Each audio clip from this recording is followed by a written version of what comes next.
everyone. It's Nicole Gruder with Positive Space, and I've been saying it for years. Someday never comes.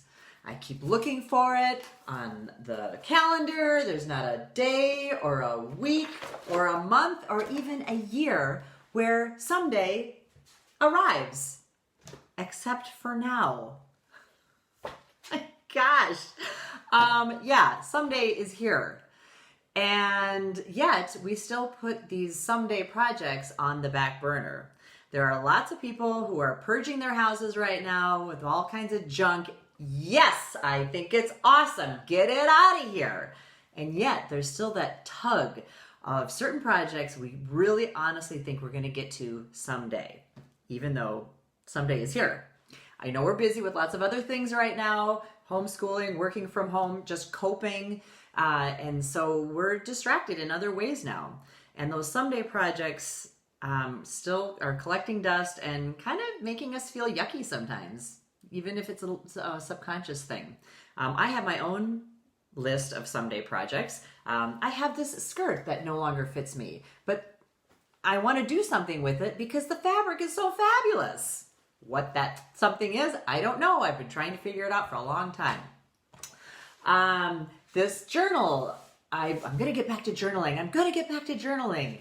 Well, my sister gave this to me as a gift, so how could I possibly get rid of it? She gave it to me about, 3 years ago. Or this cool purse.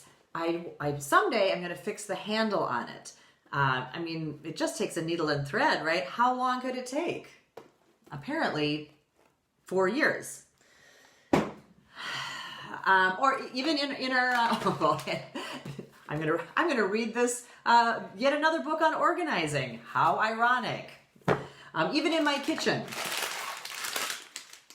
I didn't like these soba noodles the first time. Why would I like them the second time? But I can't get rid of them because that would be wasting. I'll just keep pushing it back in my cupboard. I just need to give these to a friend or something, right? So, and sometimes someday projects are someday things. This perfume, I haven't worn it in years, but I keep hanging on to it, thinking that someday I'm going to feel inspired to smell like this perfume again. In the meantime, it will become rancid in my cupboard. Gross. So a lot of these someday projects and items are associated with our ego. Everybody has it. And they're representative of a time, a place, a person, a career, maybe our education, our family, all kinds of things that represent who we have been in the past. And sometimes these things aren't serving us any longer.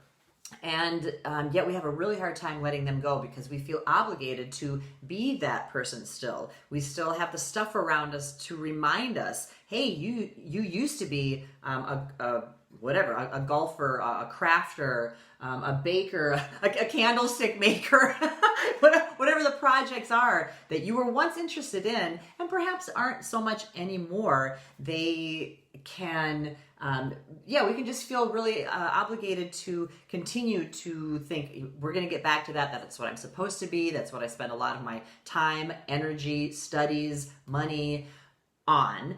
And so I better continue with that. But we as humans, we keep moving forward. And those items that keep kind of pulling us back into the past, it can make us feel really stuck sometimes, even if it's on a low subconscious level. But other times it manifests into even feeling depressed or having anxiety about things or even ashamed.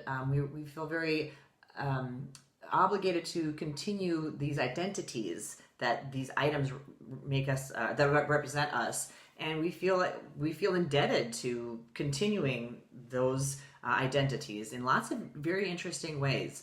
So I encourage you to think about this when you are going through your house, and perhaps now is in this time, and thinking about those someday projects and how they are serving you still, or if they're not serving you, maybe give yourself permission to let these items go, or I give you permission to let these items go.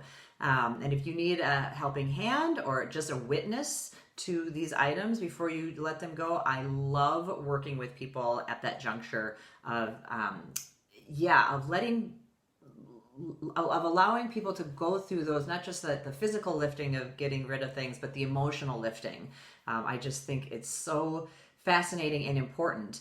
And I would love to help you with that if you need it. Another idea is to put a date on something, right? So I have this journal. I keep thinking, I'm going to get back to it, or I'm going to use it. I'm going to write on here, I'm going to put a deadline on here of June 1st, we'll say. And I'm even going to put the year because, you know, the time goes by and before you know it, it's going to be 2025. If I don't start using this by June 1st of 2020, I'm going to donate it. It's gorgeous. Somebody will love it. So that's another aspect to helping to let go of things, and just recognizing that we're always moving forward. We're in new chapters of our lives. We have different interests all the time, and to honor that and to have things feel good around you and not have them weigh you down and thinking, oh gosh, I really should get back to that, or I have to keep this because it represents such and such. Just let it go. It will make you feel lighter, more positive, and be in the moment and look to the future. So that's it for now. Signing off from Someday 2020. This is Nicole Gruder with Positive Space. Thanks for listening. Bye.